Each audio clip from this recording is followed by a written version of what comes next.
اللہ محمد۔ Face بک پر ایک سوال آیا ہے کہ اگر کوئی شخص فوت ہو جائے تو کیا اس کے کان میں اذان دی جا سکتی ہے؟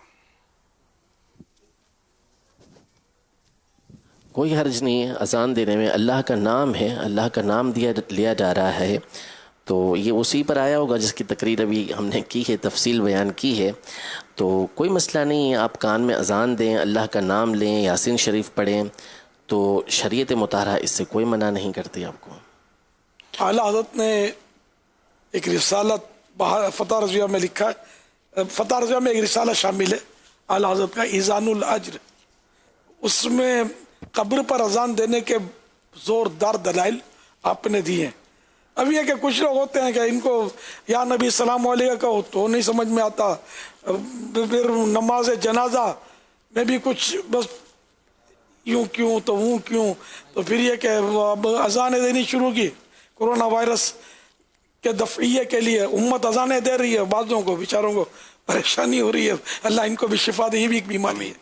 انشاءاللہ اذانیں دیتے رہیں گے تو ان کا وائرس بھی چلا جائے گا انشاءاللہ۔ تو اس طرح اب یہ کہ قبر پر اذان دیتے ہیں تو بھی واندے کرتے ہیں، اب اذان یار اللہ کا ذکر ہی تو کر رہے ہیں، وہ گانا تھوڑی گا رہے ہیں، وہ اذان ایک اللہ کا ذکر ہے، اس کے پیارے حبیب کا تذکرہ ہے، اس میں ذکر خیر ہے، اللہ کی رحمت نازل ہوتی ہے، بہرحال یہ کہ یہ کرتے رہتے ہیں۔ تو اعلیٰ حضرت نے یہ پرانا مطلب یہ ایک سلسلہ ہے اس وائرس کا کہ جو اللہ رسول کے ذکر پر بھی سمجھ نہیں پڑتی، تو یہ کچھ نہ کچھ بولتے رہتے ہیں، اس دور میں بولتے ہوں گے جبھی تو اعلیٰ حضرت نے پورا رسالہ، آج تک اس کا کوئی رد لکھا ہو کسی نے میری اس میں سننے میں نہیں آیا، ایسا اعلیٰ حضرت رحمۃ اللہ تعالی علیہ نے حدیثوں کے اصول بیان کیے، اس میں طبیعت خوش ہو جائے، جو اہل علم ہو اس کے لیے بھی علم میں اضافے کا باعث ہو۔